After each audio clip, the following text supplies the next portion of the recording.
বাবা, আপনারা সকলে পেট ভরে খান, যা লাগবে বলবেন। এই মালতী, বাবার পাতে আরো পোলাও দে না। মা, ও মা, মা, আমি আম বাগানে যাচ্ছি, গাছে অনেক আম ধরেছে, আজকে সব পেরে ফেলবো। অর্জুন, অর্জুন দাঁড়া, যাস না, খোকা পড়ে যাবি। উফ, এই পদ্মা, তুই এক্ষুনি ওর পেছন পেছন যা। মা, ওইটা তোমার ছেলে তো? আগে হ্যাঁ বাবা, ওই আমাদের একমাত্র ছেলে। ছেলেটা তোমার ভারী মিষ্টি, কিন্তু বেজায় অমনোযোগী আর দুরন্ত, তাই তো? সে আর বলতে বাবা, দিনরাত এত দুষ্টুমি করে যে কি বলবো। গত সপ্তাহে একটা বড় বিপদ ঘটাচ্ছিল, ঠিক কিনা? আপনি আপনি কি করে জানলেন? কিরে মালতী, অর্জুনকে কোথাও দেখলি?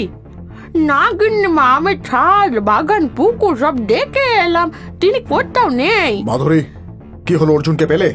না গো, মালতী সব জায়গা দেখে এসেছে, ও যে কোথাও নেই। এই জন্যই বলি ছেলেটাকে চোখে চোখে রাখো, কিন্তু তোমার কাছে তো ঘুম বেশি জরুরি। ওগো, তুমি মিছি মিছি আমার উপর রাগ করছো।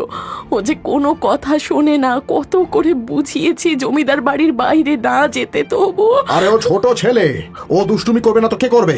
তুমি। উনি রেগে মেগে চলে গেলেন। সারা দিন গোটা গ্রামের বাইরে সব খুঁজে ফেলে যখন অঘটনের ভয়ে সারা বাড়িতে কান্নার রোল পড়ে গেছে, তখন দেখি ছেলে আমার বাড়ি ফিরেই বলে ও নাকি শ্মশানের কাছের জঙ্গলে চলে গিয়েছিল, আর সেখানে গিয়ে নাকি কোন গাছের নিচে ঘুমিয়ে গিয়েছিল। এরপর আমি ওকে কত বোঝালাম, কত কাঁদলাম, কিন্তু ওর মধ্যে কোনো পরিবর্তন নেই। তোমার ছেলের জীবনে অনেক বড় বিপদ আসতে চলেছে মা, অনেক বড় বিপদ। আপনি কি বলছেন বাবা? অর্জুন যে আমাদের একমাত্র ছেলে, ওর কিছু হলে যে আমরা বাঁচবো না। দয়া করে বলুন বাবা, ওর কি ফাঁড়া আছে বলুন। সে আমি জানি না, যা, তবে ওর কপাল দেখেই আমি স্পষ্ট বুঝতে পেরেছি নিকট ভবিষ্যতে ওর মৃত্যু যোগ রয়েছে। কি বলছেন কি বাবা? দয়া করুন, আমি আপনার সামনে হাত জোড় করছি বাবা, আমার ছেলেটাকে বাঁচান। বেশ, তুমি জমিদার বাবুকে বলবে আগামী অমাবস্যার দিন গ্রামের উত্তর প্রান্তের মহাশ্মশানের ধারের নিম গাছের তলায় তিনি যেন তোমাদের ছেলেকে নিয়ে আসেন, আমি ওখানেই থাকবো। সাধু চলে যেতেই মাধুরী জমিদার বাবুকে গিয়ে সবটা খুলে বলল। বিক্রমপুরের জমিদার অধীর চৌধুরী এমনিতে বদরাগী আর কিছুটা স্বার্থপর হলেও আজকে স্ত্রীর কাছে সাধুর বিশেষ ক্ষমতা সম্পর্কে জানতে পেরে জমিদারও বেশ অবাক হয়ে গেলেন। তিনি গম্ভীর হয়ে বললেন, কিন্তু মাধুরী, অর্জুন এখন ছেলে মানুষ, হয়তো বয়সের সঙ্গে সঙ্গে সব ঠিক হয়ে যাবে। না না না না, তুমি বুঝতে পারছো না। সাধু বাবা বলেছেন যে অর্জুনের প্রাণনাশের যোগ রয়েছে। ওগো ওগো, আমার খুব ভয় করছে। এমনিতেই সেদিন অর্জুন যা কাণ্ড করলো, আর এই সবের জন্য দায়ী তুমি। কি আমি দায়ী? হ্যাঁ, তা নয় তো কি। যাই হোক, ছেলেকে নিয়ে আমি কোনো ঝুঁকি নিতে পারবো না। আগামী অমাবস্যায় আমি তার কাছে যাব। হ্যাঁ, উনি নিশ্চয়ই আমাদের অর্জুনের সকল বিপদ দূর করে দেবেন। পরশুদিনই তো অমাবস্যা, তুমি সেদিনই ওকে নিয়ে সাধু বাবার কাছে চলে যেও। আচ্ছা, ঠিক আছে।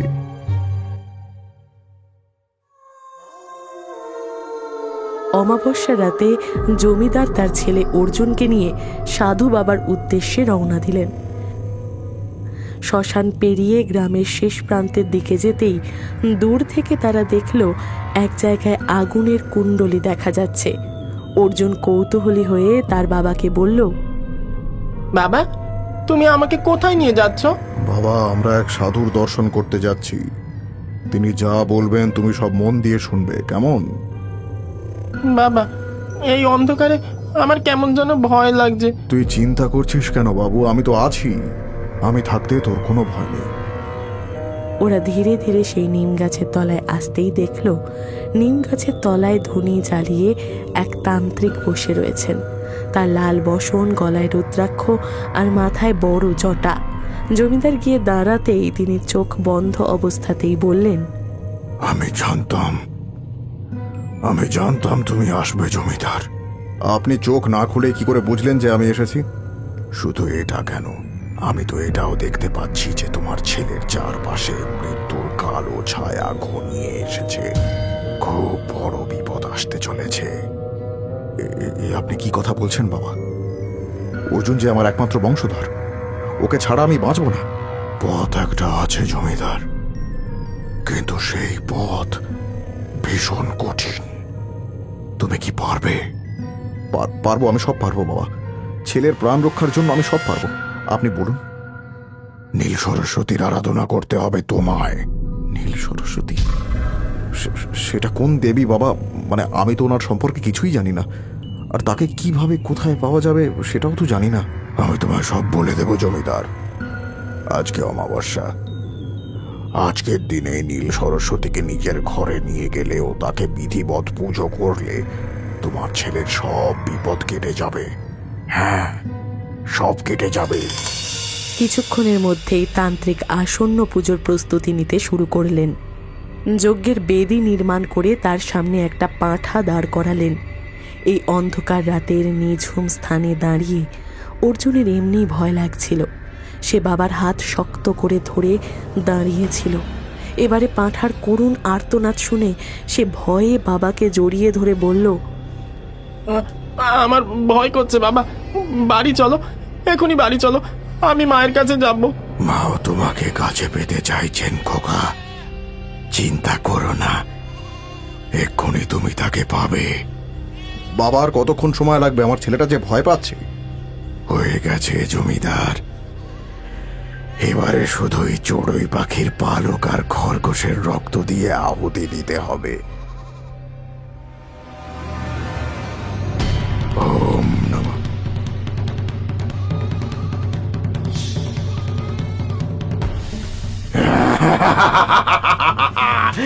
মা জাগছেন, মা জাগছেন।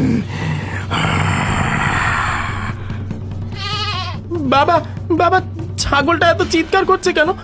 ওকে কি করবে?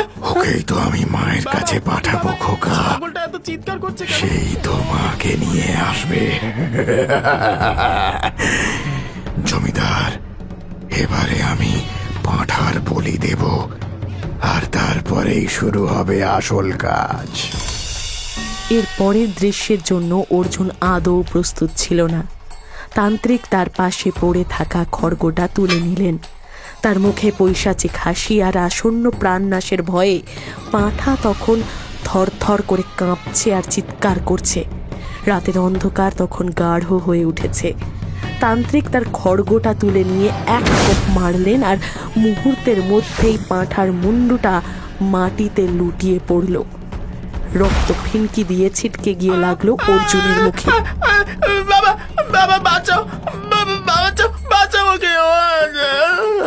অর্জুন, অর্জুন কি হলো তোর? চোখ খোল, চোখ খোল। বাবা, অর্জুনের কি হলো? ওর কিছু হয়নি জমিদার, ও কেবল ভয় পেয়ে জ্ঞান হারিয়েছে। এবারে আসল কাজ, এই পাঁঠার কাটা মাথাটা তুমি খোকার মাথার উপরে ধরো। ওর রক্তের শেষ বিন্দু পর্যন্ত দিয়ে অর্জুনকে সিক্ত করে দাও। কি বলছেন বাবা? এসব কি অদ্ভুত কাণ্ড কারখানা? না না, এ আমি পারবো না। বোকামি করো না জমিদার, এ তন্ত্র মতে নীল সরস্বতী দেবীর আরাধনার পদ্ধতি। যদি এতে বিঘ্ন হয় তবে ঘোর বিপদ নেমে আসবে। মা শুধু তোমার ছেলেকে রক্ষা করার জন্য এসেছেন, তাকে সাদরে অভ্যর্থনা জানাও। জমিদার আর কিছু না বলে ভয়ে ভয়ে পাঁঠার মাথাটা তুলে নিয়ে অর্জুনের মাথার ওপরে ধরল।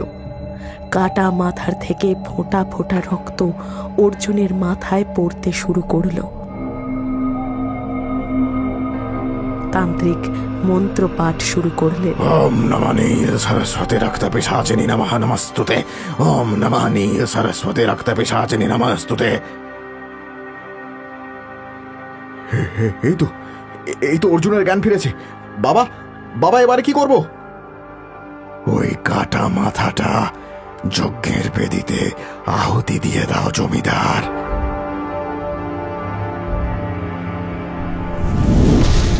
এবার এই মায়ের দেখা পাবে। মা আসছেন। জয় মা, জয় মা, জয় মা। এসেছে সেই মহেন্দ্রক্ষণ, এসেছে জমিদার। আসুন, মাকে সাদরে গ্রহণ করুন, আসুন। তান্ত্রিকের কথা অনুসারে জমিদার এগিয়ে গিয়ে যজ্ঞের কুণ্ডের মধ্যে হাত দিতেই দেখলেন সেটা বরফের মতন ঠান্ডা। একটু আগে যেখানে আগুনের লেলিহান শিখা জ্বলছিল, এইটুকু সময়ের মধ্যে এটা এত ঠান্ডা হলো কি করে? ভাবতে ভাবতেই জমিদারের হাতে একটা কিছু ঠেকলো। ধীরে ধীরে সেটা বের করে আনতে জমিদার মূর্তির রূপ দেখে ভয়ে চমকে উঠল। জয় মা। দেবীর চোখের চাহনি হিংস্র, দেখলে হাড় হিম হয়ে যায়। তান্ত্রিক উচ্চস্বরে চিৎকার করে উঠলেন, জয় মায়ের জয়, জয় মায়ের জয়। মা, মা, মা গো। বাবা, আমার যে এই মূর্তিকে দেখেই ভয় লাগছে। আমি এটা পুজো করব কি করে? ভয় পেও না জমিদার, মা জগৎ জননী, তিনি সব ঠিক করে দেবেন। তবে হ্যাঁ, আমি যেই কথাগুলো বলবো সেগুলো মন দিয়ে শোনো। এই মূর্তিকে তোমার ছেলের ঘরেই রাখবে, আর প্রতি অমাবস্যায় কোনো পশুকে বলি দিয়ে সেই বলি মাকে নিবেদন করবে। এইভাবে তোমার ছেলের 15 বছর পর্যন্ত করলেই খোকার মৃত্যু যোগ কেটে যাবে। কিন্তু বাবা, অর্জুন ওইটুকু ছেলে, ও কি দেবীর এই ভয়ানক রূপ সহ্য করতে পারবে? আমি পারবো বাবা। এই বইগুলোতে পুজোর বিধি বিধান লেখা আছে জমিদার। তোমার খোকাকে বলবে এই নিয়ম অনুযায়ী সে যেন মায়ের পুজো আরাধনা করে, তবেই মা সাড়া দেবেন, কাছে টেনে নেবেন। জমিদার বইগুলো নিয়ে অর্জুনের সাথে যখন জমিদার বাড়িতে ঢুকলো, তখন ভোর হয়ে গেছে। মাধুরী অস্থির হয়ে পায়চারি করছিল। অর্জুনকে ওই মূর্তি নিয়ে ঘরে ঢুকতে দেখেই সে চমকে উঠল। অর্জুন, বাবা, বাবা তুই ঠিক আছিস তো? তোদের এত দেরি হলো কেন? আর এই মূর্তিটা কিসের? হে ভগবান, কি ভয়ানক মূর্তি! মায়ের ভোগের সময় হয়ে গেছে, আমি আসছি মা। ওগো, তোমাদের এত দেরি হলো কেন? আর অর্জুনের কাছে ওটা কিসের মূর্তি? সে অনেক কথা পরে বলবো। উনি দেবী নীল সরস্বতী। সাধু বাবা বলেছেন ওনাকে অর্জুনের ঘরেই রাখতে হবে। কিন্তু কিন্তু অর্জুনের মৃত্যুযোগ, সেসব ঠিক হয়ে গেছে? সাধু বাবা বলেছেন দেবীর আরাধনা করলেই অর্জুন বিপদমুক্ত হয়ে যাবে। ভগবান, জানি না কেন মনটা খুব উতলা লাগছে। এ কোনো বিপদের সংকেত নয় তো? হে ঠাকুর, তুমি রক্ষা করো। এরপর দেখতে দেখতে বেশ কয়েকদিন কেটে গেছে। জমিদার বাবু তার কাজে ব্যস্ত হয়ে গেলেও মাধুরী কিন্তু আজকাল বেশ বিব্রত হয়ে থাকে। তার একমাত্র কারণ হলো অর্জুনের বদলে যাওয়া আচরণ। আজকাল দিনের বেশিরভাগ সময়ই সে নিজের ঘরে থাকে আর নীল সরস্বতীর পুজো পাঠ করে। খেলাধুলো, দুষ্টুমি তো দূর, এমনকি কথাবার্তাও খুব একটা বলে না। আজকে মাধুরী যখন খাবার থালা নিয়ে অর্জুনের ঘরে ঢুকলো, তখন দেখলো সে বিছানায় বসে বিড়বিড় করে কি যেন বলছে। না না, তুমি বুঝতে চাইছো না মা, আমি তো তোমার সেবক মা। অর্জুন, তুই একা একা বসে কার সাথে কথা বলছিস? কই, না তো, না তো, আমি তো কিছু বলিনি। মালতী বলল তো চানে জল দিতে এলে তুই বারণ করেছিস। গতকালকেও চান করিসনি। কি হয়েছে বাবা, আমাকে বল, তোর কি শরীর খারাপ লাগছে? না না, আমার কিছু হয়নি, এমনিতেই চান করতে ইচ্ছে করছে না, আমি ঘুমাবো। ঘুমোবি মানে? তুই যে কাল রাতেও খাসনি। না না, এই নে, হা কর তো দেখি, আমি তোকে খাইয়ে দিচ্ছি। এসব এসব তুমি কি এনেছো? আমি এসব খাবো না। কি? মোচার ঘন্ট, লাউ চিংড়ি, এসব যে তোর পছন্দের খাবার। অর্জুন, তোর কি হয়েছে বলতো? আজকাল তুই এমন করিস কেন? বারবার বলছি তো আমার কিছু হয়নি, তুমি যাও এখান থেকে। আমার ভালো লাগছে না, আমায় পূজায় বসতে হবে। মা আমাকে ডাকছেন। মা, মা, জয় মা, জয় মা।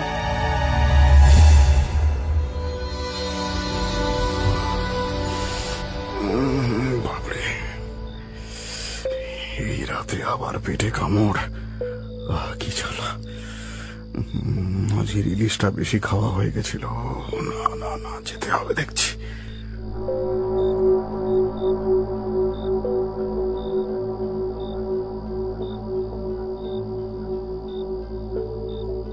এটা আবার কিসের শব্দ? শব্দটা মনে হচ্ছে বারান্দায় আবর্জনা ফেলার জায়গা থেকে আসছে। কুকুর ঢুকলো নাকি বাড়িতে? এই চাকর বাকর গুলো একটা অপদার্থ তৈরি হয়েছে।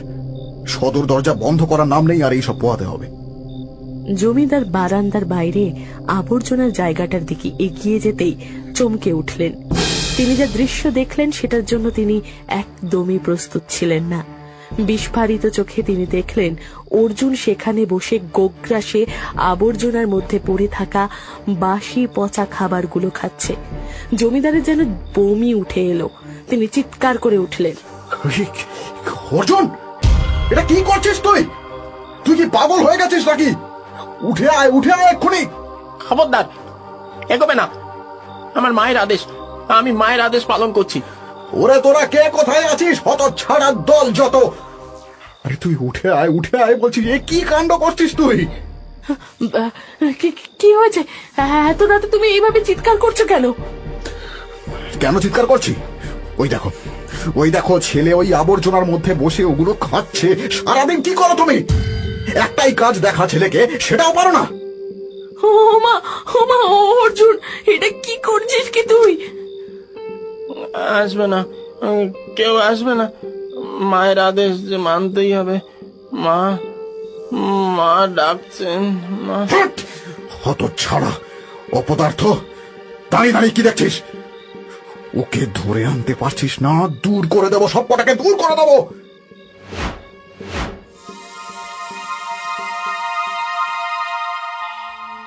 ছেড়ে দাও, ছেড়ে দাও, আমাকে ছেড়ে দাও। মায়ের আদেশ এটা, আমাকে খেতে দাও। আগে আগে আগে ছাড়ো বলছি। আমি খাবো, আমি খাবো বলছি। মা আমাকে বলেছেন আমাকে খেতে দাও। অর্জুন উঠে আয়, উঠে আয় বলছি। অর্জুন, অর্জুন। মা আমাকে ডাকছেন। মা মা, আমি আসছি, আমি আসছি। মা, আমি আসছি। ওগো, তোমার পায়ে পড়ি আমি, তুমি আমায় মারো, ধরো, কিন্তু আমার ছেলেটাকে ফিরিয়ে দাও।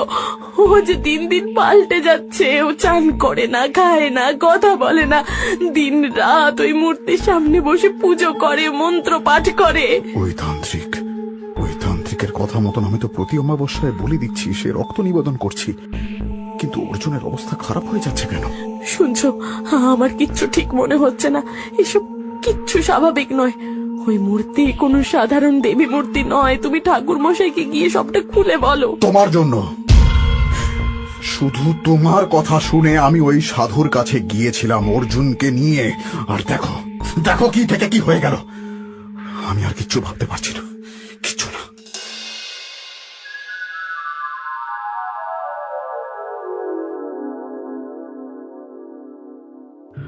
ঠাকুর মশাই, আমি কিছুই বুঝতে পারছি না। আপনি আমাকে উপায় বলুন, আমি যে পাগল হয়ে যাচ্ছি। শান্ত হন, আপনি শান্ত হন জমিদার বাবু। গিন্নিমা আমাকে সবটা জানিয়েছেন, কিন্তু আমি বুঝতে পারছি না কোন দেবী মূর্তির জন্য ছোট বাবু এমন আচরণ করছেন। জানি না, আমি কিছু জানি না পুরোহিত মশাই। আচ্ছা, সেই সাধু বাবা আপনাকে কিছু বলেছিলেন দেবীর সম্পর্কে বা পূজা প্রণালী বিষয়ে? হ্যাঁ, উনি আমাকে কয়েকটা বই দিয়েছিলেন। আমি দিচ্ছি, এক্ষুনি দিচ্ছি। জমিদার দেরাজ থেকে বইগুলো বের করে পুরোহিতকে দিতেই তিনি সেগুলো খুলে পড়তে শুরু করলেন। জমিদার তাকিয়ে দেখলেন পুরোহিত মশাই একের পর এক পাতা উল্টোচ্ছেন, আর তার মুখের ভাব বদলে যাচ্ছে। তার কপালে বিন্দু বিন্দু ঘাম দেখা দিল, হাত পা যেন কাঁপছে। জমিদার ভয়ে উৎকণ্ঠায় জিজ্ঞেস করলেন, পুরোহিত মশাই, কি হয়েছে? আপনাকে দেখে এমন লাগছে কেন? কি হয়েছে বলুন না। এ আপনি কি সর্বনাশ করেছেন জমিদার বাবু?